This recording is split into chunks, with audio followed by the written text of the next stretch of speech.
From Mic'd Up, where we love highlighting people and groups in the community doing amazing things. I live in Maryland, and you know how important food is to us. Well, now there's an initiative documenting what people are eating. The Hammond Harwood House Museum and the Maryland State Archives want people who live in Maryland to share your favorite recipes. So we sat down with Joyce White, who's leading the effort.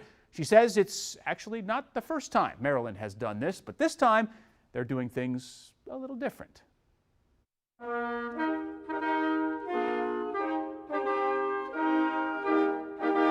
Any food that is made in Maryland is Maryland food. I grew up coming to the St. Margaret's area for the summers. My grandfather would go out crabbing and pull the crab pots in the morning.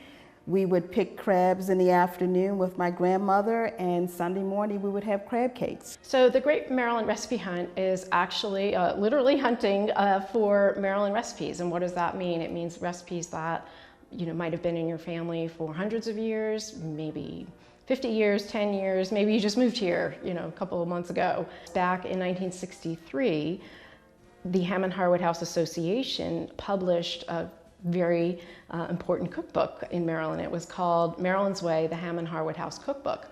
And it was an astonishing success. The thing I'd like to see added to the book, or in this case, we're going to produce a companion book, is giving attribution to the people who went into creating these foods, right? It wasn't just one cultural tradition. It wasn't just the descendants of the British settlers. It was the Native Americans and the crops that were taught to the settlers by the Native Americans, and the abundant produce from the region, whether it's from the bay or from the forest, further west going into the mountains. We have all sorts of different local produce. So the rice is a West African staple.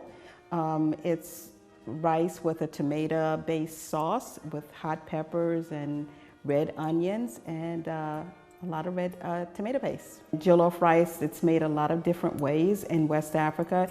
This is one that I've adapted and my family has come to love. It is also influenced by the traditions that were brought here with the enslaved African Americans. And you had other immigrant groups coming as well in those early days, like Pennsylvania Germans, and Jewish people. It's really important to save these traditions because we take for granted the foods that we eat and when we eat them and why we eat them.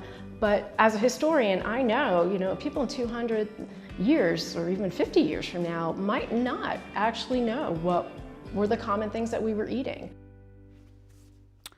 If they don't know 150 years from now that we were downing Maryland blue crabs smothered in Old Bay with 20 sides of Natty Boh, then I fear for the next generation. Now, the Maryland Recipe Hunt began on September 1st and it runs through next August. They're going to release a cookbook and keep all the submissions at the Maryland State Archives. To submit your Maryland recipe, visit marylandrecipe.org, and if you've got a really good one, just email it to me so I can go home and cook it for the family and win some bonus points with the wife.